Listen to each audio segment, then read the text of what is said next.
सकाळची संध्याकाळ होत आली तरी पण या बाईने अजून कपडे वाळू घातलेले आणले नाहीत. पाऊस येण्याची लक्षणं आहेत. सगळे हिला सांगायला लागतं. काय माहीत कोणत्या वेळेस हिला सून म्हणून घरात आणला हे देव जाणे.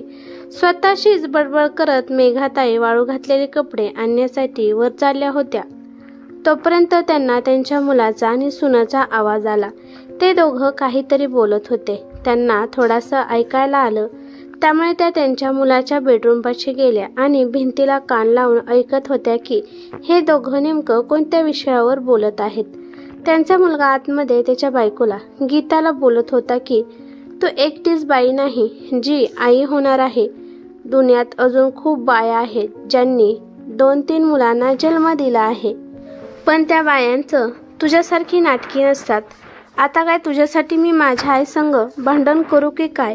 पण प्रदीप, तुम्ही माझं ऐकून तरी घ्या. मला खूप त्रास होत आहे. आधीच मी प्रेग्नेंट आणि त्याच्यावर साडी खूप उकडत आहे आणि गरमी पण आहे. किचनमध्ये उभा राहून माझा दम कोंडल्यासारखं होत आहे. किचनमधली सगळी कामे मलाच करावी लागतात. अजून आपला मुलगा 2 वर्षाचा सुद्धा झाला नाही आणि त्याला सुद्धा मलाच सांभाळायला लागत आहे. आणि दुसऱ्यांदा प्रेग्नेंट आहे मी आणि मला घरातील कामं होत नाहीत आता. त्यामुळे मी तुम्हाला म्हणते की एक कामवाली बाई लावा. त्यामुळे मला जरासा आराम भेटेल, गीता प्रदीपला सांगत होती.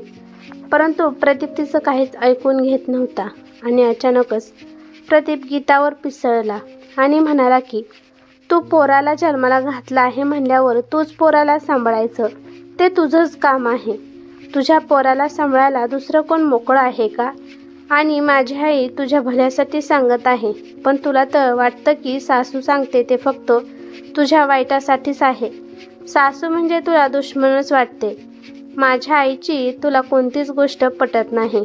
माझ्या आईच्या ऐवजी तुझ्या आईने सांगितलं असतं तर तू लगेच तयार झाली असती. नंतर गीता प्रदीपला म्हणाली की मी कधी म्हणाले की तुमची आई मला वाईट चितत आहे? मी फक्त एवढंच म्हणते की माझ्याकडून एवढी सगळी कामं होऊ शकत नाहीत.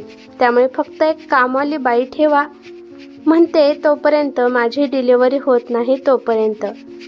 नंतर तर मी आहेच की सर्व कामे करायला. झालं का तुझं बोलून? आणि तुला काय सांगितलं आहे? तुला ऐकायला आलं नाही का? आई म्हणते की तू जेवढं काम करशील तेवढी तुझी नॉर्मल डिलिव्हरी होईल. म्हणून कामाली बाई ठेवण्याची काहीच गरज नाही.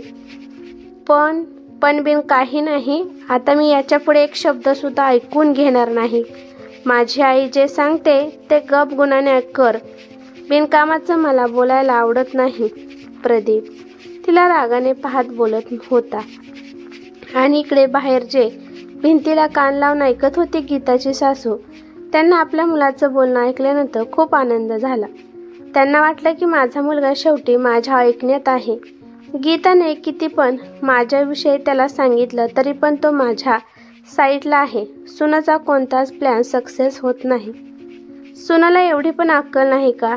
आधीच आपल्याला अजून पहिलं मूल 2 वर्षाचं सुद्धा नाही झालं तरी तिला काय घाई झाली होती की लगेच दुसऱ्या बाळाचं प्लॅन केला. आता तुला हे सहन तर करावंच लागेल. आधीच तुला कळालं नाही का? दुसऱ्या बाळासाठी उतावळी झाली होतीस. गीताची सासू स्वतःशीच बडबड करत हसत कपडे वाळू घातलेले आणायला गेली. गीता किचनमध्ये खूप नाराज होऊन काम करत होती. खरं तर गीता दुसऱ्यांदा आई होणार होती. तिला 7वा महिना चालू होता. तिचा आधीचा मुलगा 2 वर्षाचा अजून झाला नव्हता. पहिल्या मुलाच्या वेळेस गीताची डिलिव्हरी नॉर्मल झाली नव्हती. त्यामुळे तिचं सिझर झालं होतं आणि लगेचच तिला दुसरं बाळ राहिलं. पण ह्याला जिम्मेदार फक्त सासू गीतालाच ठरवत होती. त्यांना वाटत होतं की बाळ राहायचं का नाही हे फक्त सुनेच्याच हातात आहे असं सासूचं म्हणणं होतं. गीताच्या सासूबाई त्यांच्या मुलाला प्रदीपला कोणताच दोष देत नव्हत्या की त्याच्यामुळेच ही परिस्थिती गीतावर आली आहे. गीताच्या घरात गीताची सासू, नवरा आणि लहान मुलगा स्त्री होता. झालं असं की गीताच्या सासूला कोणीतरी सांगितलं की 7व्या महिन्यात खूप वाकून काम केले तर नॉर्मल डिलिव्हरी होते. त्यामुळे सासू गीताला सारखं वाकून काम करायला सांगत होती. एवढ्या माणसाचे सगळे कपडे तिला वॉशिंग मशीनमध्ये धुवून देत नव्हत्या. कपडे हाताने धुतल्यामुळे नॉर्मल डिलिव्हरी होण्याचे चान्स आहेत, असे म्हणून गीताकडून त्या काम करून घेत होत्या. गीताची सासू तिला टोमणे देत होती की पहिल्या वेळेस सिजर झाला आहे, त्यामुळे ह्या वेळेस नॉर्मल डिलिव्हरी होण्याचे चान्स आता फक्त तुझ्या हातात आहे. त्यामुळे तू लवकर सकाळी उठून सगळ्या अंगणात आणि घरात झाडून घ्यायचं. त्यामुळे आता उगाच फालतूचा खर्च करायला लावू नको आम्हाला. सिजरची वेळ येऊन देऊ नको. गीता सकाळपासून काम करत होती. तिच्या तब्येतीची कोणालाच काळजी नव्हती. एक मशीनसारखी तिच्याकडून कामं करून घेत होती. त्यांना ह्या गोष्टीचा सुद्धा भान राहत नव्हतं की गीताच्या पोटामध्ये बाळ आहे. निदान त्या बाळाचा सुद्धा विचार करत नव्हत्या. स्वतः मात्र घरात एक सुद्धा कामाला हात लावत नव्हत्या. पहिल्या वेळेस झालेल्या सिजरचे अजून जखम भरून आली नव्हती. अजून पण तिला त्याचा त्रास होत होता. तिला कमरेचा त्रास व्हायला लागला होता.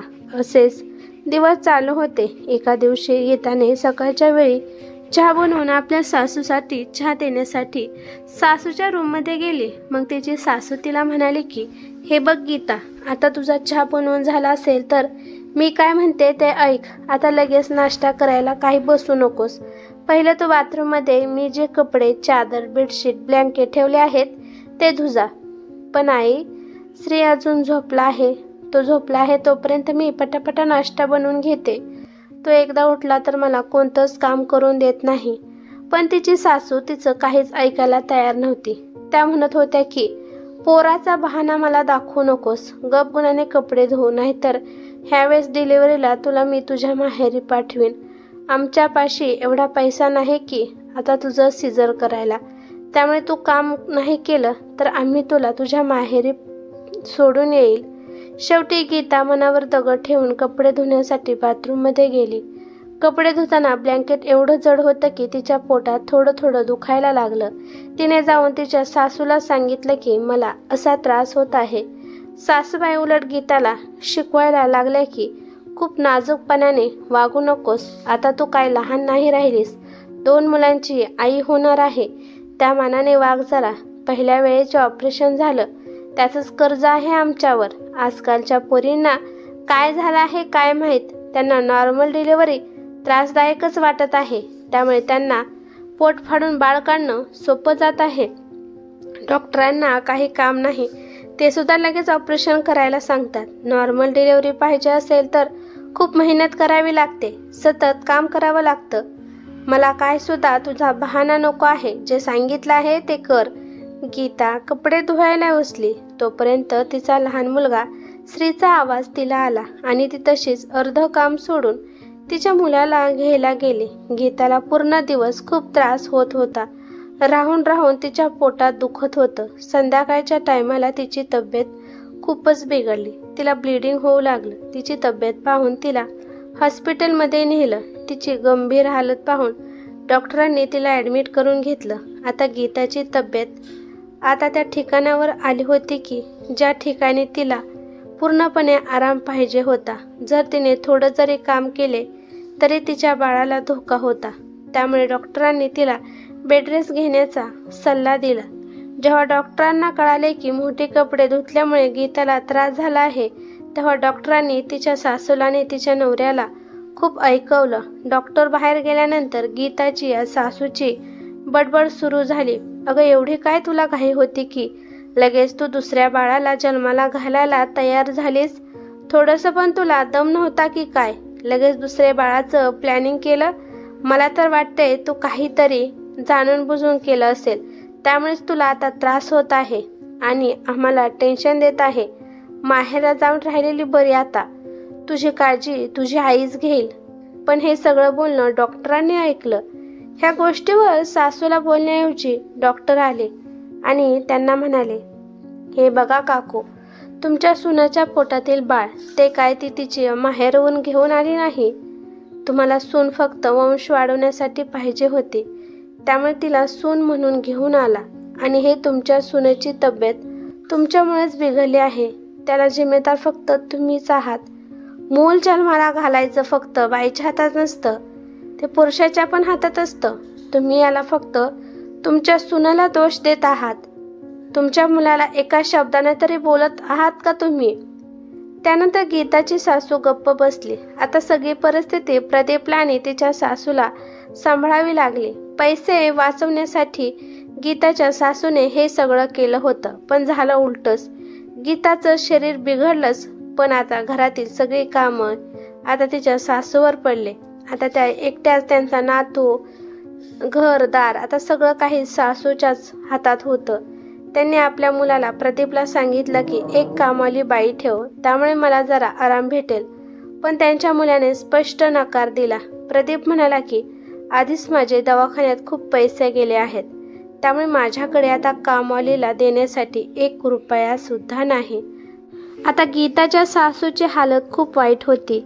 कथा आवडल्यास लाईक, शेअर करा आणि अशाच नवनवीन कथा ऐकण्यासाठी चॅनेलवरती नवीन असाल तर चॅनेलला सबस्क्राईब करायला अजिबात विसरू नका.